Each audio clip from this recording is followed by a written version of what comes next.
Bienvenue à vous dans cette nouvelle vidéo, donc nouvelle lune en scorpion, ok, le 1er novembre. Ça va venir impacter particulièrement les scorpions et les autres signes d'eau, à savoir cancer, poisson. Ça va venir impacter, je pense, un peu tout le monde par rapport à la gestion émotionnelle. Qui plus est, il y a un alignement avec Saturne, donc ça va, on va dire, nous pousser dans la structure de nos émotions. Par exemple, si vous avez des émotions qui sont là un peu en pagaille, qui n'arrivent pas à s'organiser, qui peut-être vous sabotent ou vous court-circuitent, je pense que cette nouvelle lune, elle va vraiment mettre un point, peut-être pas final, mais en tout cas un focus. Vous allez voir les choses différemment, vous allez peut-être avoir envie de maîtriser différemment vos émotions. Ce qu'il faudrait, c'est ne pas avoir peur des profondeurs, parce que c'est quand même le signe du scorpion, de la transformation et des profondeurs émotionnelles. Donc on va voir, c'est pour ça que je fais un tirage pour voir ce qui va pouvoir résulter de tout ça. Mais en tout cas, c'est une pleine lune, une nouvelle lune, pardon, extrêmement intéressante.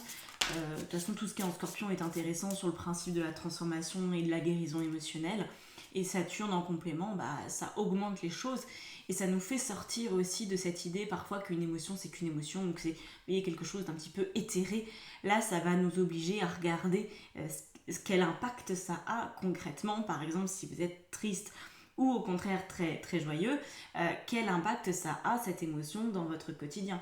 Et c'est là en fait où on va remarquer aussi la puissance des émotions et peut-être certains d'entre vous, si vous êtes dans une phase de recherche de guérison, de mieux-être, de meilleure gestion émotionnelle, cette nouvelle lune va vraiment vous aider. Elle va vous encourager peut-être à aller voir plus loin, mais en tout cas à mieux vous comprendre, ça c'est clair et net. Alors on va regarder ce qui sort avec un petit tarot que j'aime bien, j'utilise peu, le tarot des Carlotides. Est-ce que vous allez voir ça correctement? Voilà, bon. C'est un tout petit tarot qui paye pas de mine avec des illustrations assez naïves, mais moi je l'aime beaucoup. Donc voilà, par exemple, on a quoi ici? On a un 8 de bâton. Ok, on a la force.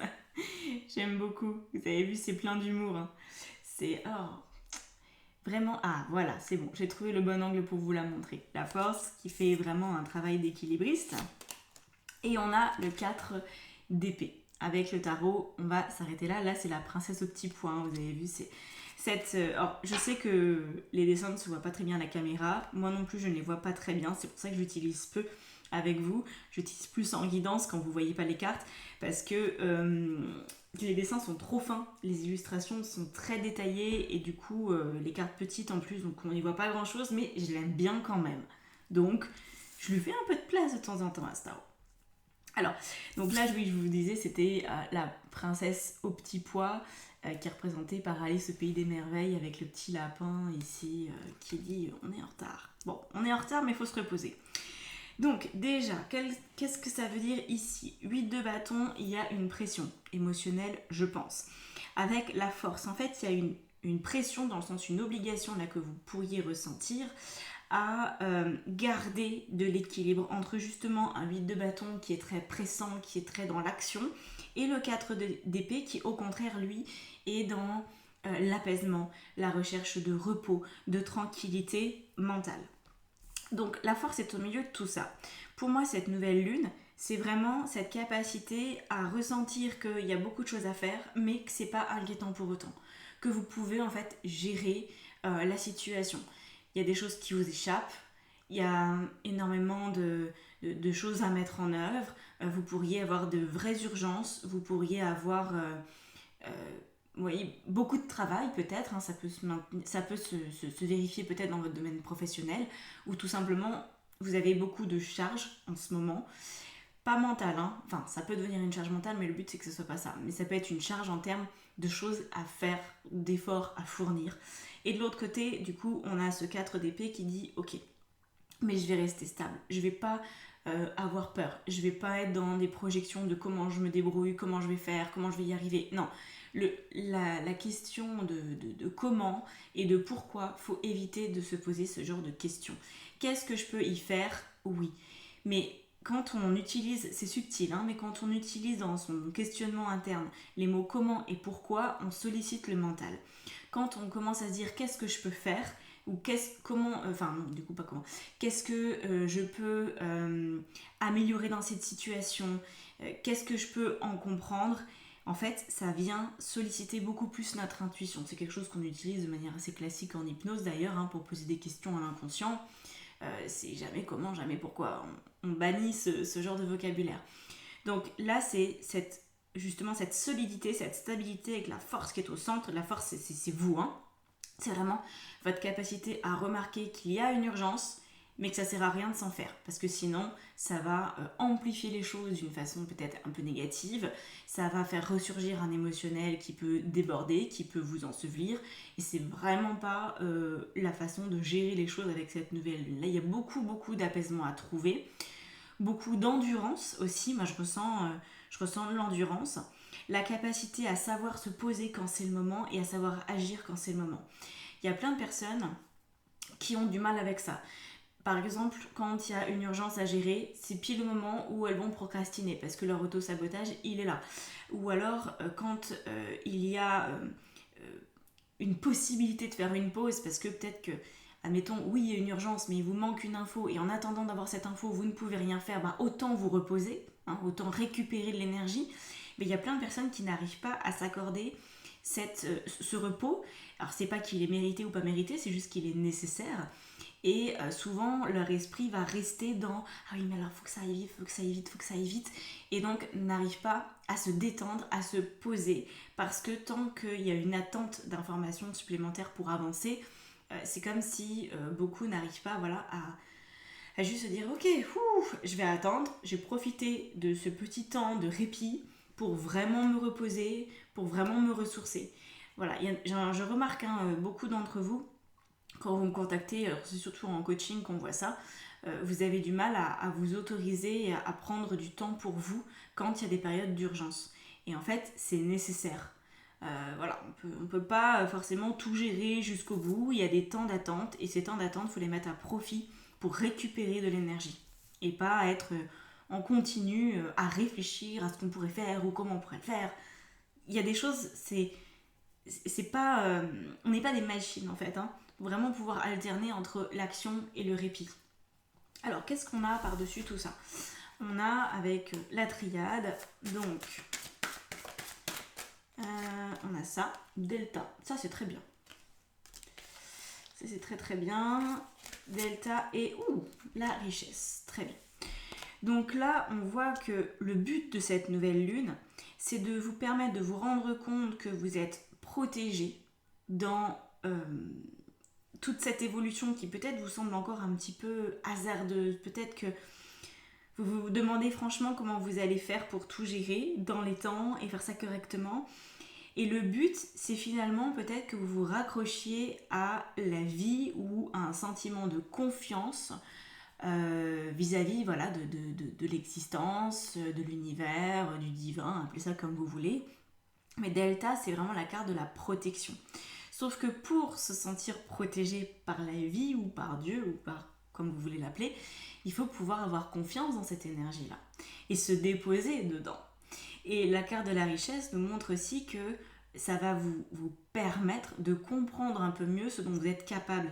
Cette période de nouvelle lune va vous donner comme des clés de votre véritable valeur, de peut-être quelque chose que vous mettez de côté depuis quelque temps, et là vous allez pouvoir vraiment vous en saisir, vous allez pouvoir vous rendre compte que vous êtes capable de plus quand vous faites autrement.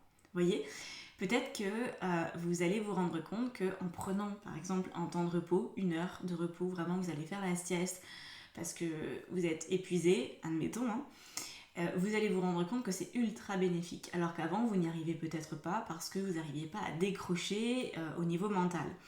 Et là, vous allez percevoir que vous êtes capable d'accomplir plus.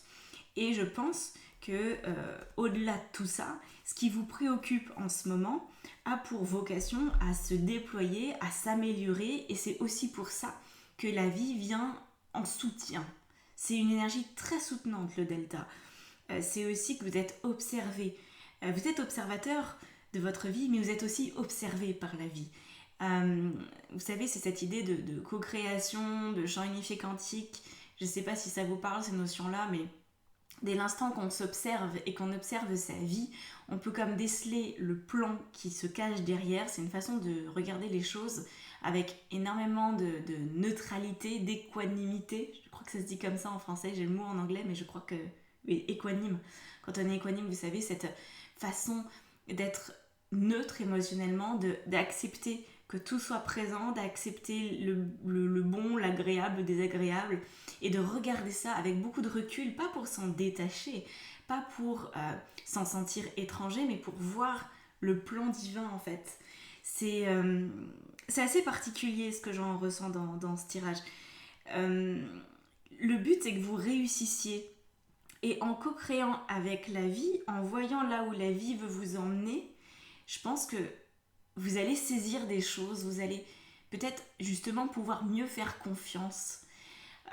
Quand on perçoit même de loin le plan divin, on peut commencer à se détendre.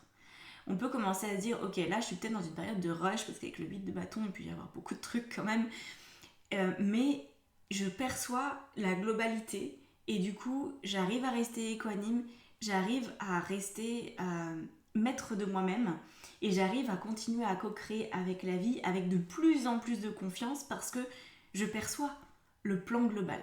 Alors, c'est très rare, très très rare de percevoir tout le plan. En général, on en perçoit un tout petit pourcentage. Mais en général, c'est quand même suffisant pour accorder notre confiance. C'est cette façon, vous voyez, un peu d'être visionnaire. Il ne s'agit pas pour autant d'être médium ou d'être canal ou que sais-je encore. Je pense que tous les individus peuvent se permettre de devenir un jour observateurs de leur propre existence. C'est juste une maîtrise de soi. C'est pas forcément le développement de capacités médiumniques, même si ça peut aller de concert. Ça, c'est clair que ça peut s'influencer. Ce sont des sujets qui se recoupent à un moment ou à un autre. Mais voilà, en tout cas, il y a cette idée de vous détendre, parce que la vie veut que vous réussissiez, mais elle veut que vous réussissiez en étant maître de vous. Alors, qu'est-ce qui va vous aider avec ça? J'ai sorti un nouvel oracle, vous l'avez peut-être vu si vous me suivez sur Insta. Alors j'aime beaucoup, franchement, je le trouve hyper cool et il répond très très bien. Green Witches Oracle Deck, bon bref. Un oracle de la fée verte là. Alors, on a quoi? Bon, c'est pas la même fée verte que celle à laquelle vous pensez peut-être. Il s'agit pas d'alcool ici. On va voir ce qui se dégage et j'aime vraiment beaucoup cet oracle. D'habitude, je dois un peu me familiariser avec les cartes, tout du moins les garder dans mes mains quelques temps pour que ça réponde. Et là, ça répond tout de suite. Alors, ça sera peut-être pas forcément le cas pour vous si vous vous le procurez, mais en tout cas, moi, je trouve cet oracle hyper cool, quoi. Alors, qu'est-ce qu'on a? On a le butterfly. Bon, voyez. Quand je vous dis qu'il répond bien, alors je vais essayer de bien vous la montrer. Voilà. Le papillon. Le papillon qui dit quoi? Transformation, joie, beauté et... je sais pas ce que veut dire ce mot. Je pense qu'en fait, c'est la même chose en français, transscience. Dans le sens de transformer, encore une fois. Mais j'ai pas la définition exacte de ce mot. Bon, bref, on n'en a peut-être pas besoin non plus. Donc, le papillon, c'est cette capacité à prendre son envol, comme je vous disais, à remarquer ce que vous êtes vraiment, peut-être à définir une nouvelle forme de... Enfin, à vous accorder une nouvelle forme de valeur et à réussir. Il y a vraiment quelque chose de l'ordre de la réussite. Ça peut être une réussite... De toute façon, elle va être obligatoire, cette réussite. Une réussite dans la maîtrise de vos émotions, ça c'est hyper important. Moi, ce que j'en ressens... Vous allez me dire comment ça peut se passer, mais en fait, comme on est tous un peu dans le même bateau, on va tous le vivre selon notre existence. Mais je voudrais vous partager des petites prises de conscience que j'ai eues hier et avant-hier et qui peuvent peut-être chez vous résonner autant que ça l'a été pour moi.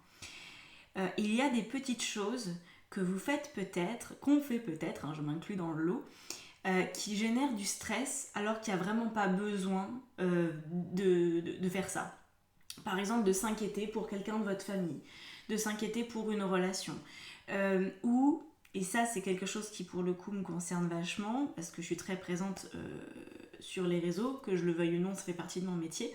Et en fait, j'ai tendance, par exemple, à actualiser un peu trop mon téléphone pour voir les dernières notifs et vous répondre, etc. Et je me rends compte que ça génère du stress, alors que à la base, pour moi, c'est pas stressant de le faire. Il y a peut-être des choses comme ça. Alors peut-être pour vous c'est plus visible, ou ça prend peut-être plus de place, ou c'est un sujet en particulier qui, disons, vous tiraille. Mais j'ai l'impression que c'est lié à la façon dont on alimente notre propre stress. Il y a peut-être des choses où on sait de toute façon que c'est pas une bonne chose. C'est pas une bonne chose d'allumer son portable à 22h pour regarder les nouvelles du monde. C'est pas une bonne chose de passer trop de temps à scroller. Vous voyez, il y a un truc peut-être lié à ça, où vous avez identifié qu'une des sources de votre stress, et peut-être même de votre procrastination ou de votre difficulté à vous apaiser, etc., c'est peut-être lié à une espèce d'ingérence de votre part, une difficulté à moduler votre stress. Peut-être que vous vous stressez pour rien et que ça génère de la pression, et peut-être que ça vous éloigne, temporairement en tout cas, de quelque chose que vous voulez réussir. Donc là, pour moi, il y a vraiment une gestion, quand je vous disais émotionnelle, c'est peut-être plus précisément la gestion du stress et de ce que vous faites pour l'alimenter ou au contraire pour le limiter. Alors vous savez comment ça fonctionne, enfin j'imagine du moins dans les grandes lignes, il y a des activités qui sont stressantes, il y a des modes de pensée qui sont stressants, il y a des pensées qui sont stressantes, il y a tout ça.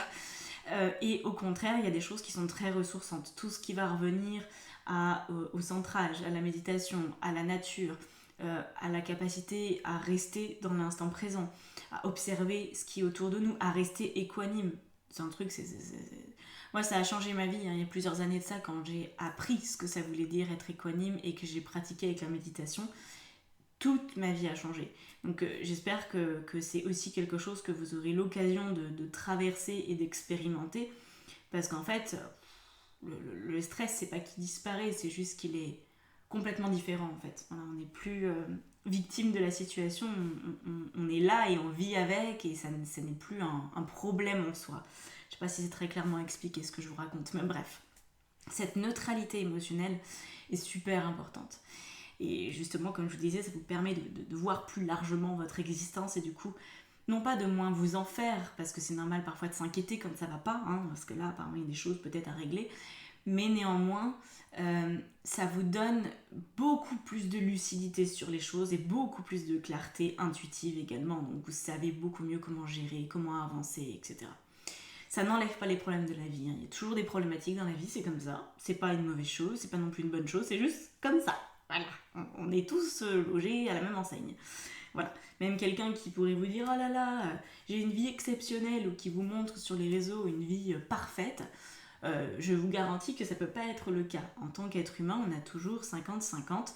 Par contre, ce qui détermine notre capacité à être heureux et à bien gérer notre stress, c'est justement la capacité à réagir autrement aux stimulations désagréables, et avec justement ce recul et cette équanimité. Ok ? Donc là, c'est ce qui vous est proposé. Ce que je peux vous conseiller de manière très pratico-pratique, c'est tout ce qui va vous permettre de toucher l'instant présent du doigt, même si c'est que quelques secondes. Vous savez, c'est cette sensation extrêmement agréable d'aller bien. Même s'il y a beaucoup de turbulences, je suis bien. Je suis bien, j'ai plus rien à prouver, je suis bien. Parfois ça dure pas longtemps, mais vous pouvez trouver ça. Alors les animaux peuvent aider, la nature peut aider, parfois on a besoin d'aide extérieure pour arriver à ça. La méditation, si vous arrivez à la pratiquer de manière autonome, individuelle, c'est ce qu'il y a de mieux, parce que du coup ça vous permet de vous y raccrocher dès que vous en avez besoin. Et puis certains mouvements, certaines respirations, cohérence cardiaque et compagnie, yoga, pilates, toutes ces choses qui permettent de revenir dans le corps et dans l'acceptation de ce qui se passe là maintenant. C'est là que réside aussi beaucoup de sagesse chez l'humain.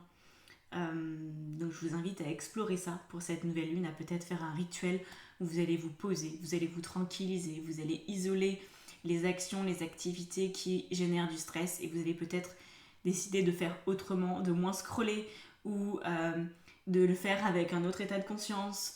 Vous voyez, il y a tout ça en fait qui est derrière. Je pense que vous allez avoir des idées naturellement. Vous allez savoir à peu près comment vous en dépatouiller. En tout cas, c'est ce que je vous souhaite pour que justement vous puissiez prendre votre envol comme ce papillon et vous transformer dans votre rapport à vos émotions et au stress en particulier. Voilà pour vous. Écoutez, j'espère que ça vous aura parlé. C'était un petit peu métaphysique quand même ce que je vous ai raconté, mais j'arrivais pas à l'aborder autrement. Bon, voilà. Si jamais ça vous a parlé, en tout cas, n'hésitez pas à me laisser un commentaire, si ça vous a pas parlé aussi. Et puis, n'oubliez pas de vous abonner à la chaîne. Je regarde les stats et je vois que 80% des gens qui regardent ma chaîne ne sont pas abonnés, alors que c'est le meilleur moyen de me soutenir. Donc, qu'est-ce que vous attendez, bon Dieu? Voilà. Je vous laisse là-dessus. Si vous voulez travailler avec moi, coaching, guidance, formation tarot, tout est dans la barre d'informations en dessous de la vidéo.